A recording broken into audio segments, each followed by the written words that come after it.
ML Sports Take here, brought to you by Welch & Company Jewelers and Stanley Law Offices. Please like this video and subscribe to my channel. It wasn't that long ago when national talk show hosts like Colin Cowherd and others were saying that the Bills could never figure out the offensive line.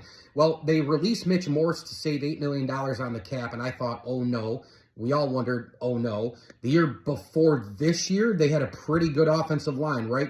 But it wasn't as elite as this one. This one has gone into a whole other stratosphere in terms of domination. The Bills can travel well. They can play in every single possible element of weather because their offensive line can pound you. They can run it. They can block for Josh Allen. Go look at Detroit inside, score 1 million points. They can win they can score 1 million points in LA in a losing cause. They can win playoff games by bludgeoning you. See Denver, see Baltimore in the snow, in the cold, etc. This offensive line deserves a ton of credit, and so does Aaron Kromer, one of the most underrated coaches in the NFL. I would love to hear these national people who think they know everything about anything in terms of the NFL. Do they even know who Aaron Kromer is? Go do some research on these teams in the NFL playoffs and go find the most underrated figure or underrated coach or underrated storyline. And in Buffalo, it might very well be Aaron Kromer. This guy has been one of the great coaches in the NFL here, and he really knows the O-line. He can really put together schemes. They know how to block.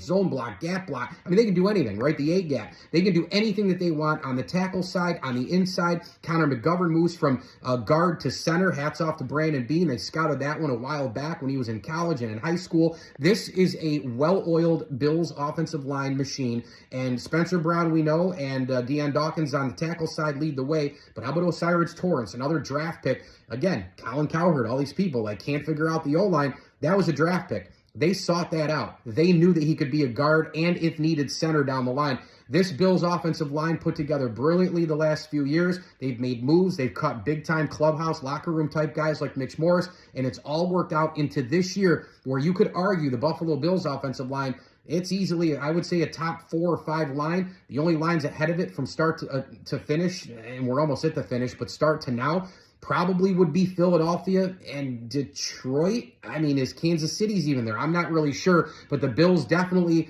you could argue 1, you could argue top 3, top 5, but no more, no less, I should say, than that. You can't go beyond top 5. They got to be in the top couple in the NFL, and it's gotten better and better and better as they've retooled it. And remember, Spencer Brown had the bad back. They almost figured out, I don't know if we want to pay him. Well, they paid him, and look at what Spencer Brown has done this year as well. Hats off to Brandon Beane, Sean McDermott, Aaron Kromer, this entire franchise for putting together an offensive line, which, yes, you do have to have. Even though the quarterback is the most important position in sports, and people say the defensive edge rusher, if it's a hybrid or a DN guy like a Micah Parsons or someone else, you look at the 3 techniques, 1 techniques, guys who can get to the quarterback. You look at a Myles Garrett.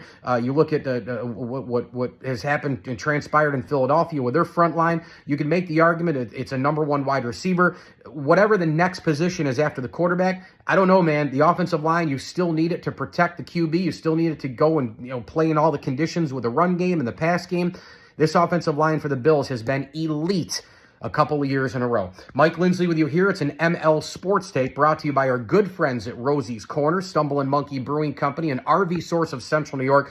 Buy, sell, rent, service your RV all off-season long if you're in Central New York. And maybe check out their Facebook pages, and social pages, I should say, Instagram, YouTube, Facebook, in the coming weeks. They've got a lot of pieces coming in for your RV pleasure, and they've got some of the best products around. So go see them at RV Source of Central New York on Facebook and Instagram. RV Source of Central New York, the official RV center of the Platter. And as I always tell you, enjoy the games.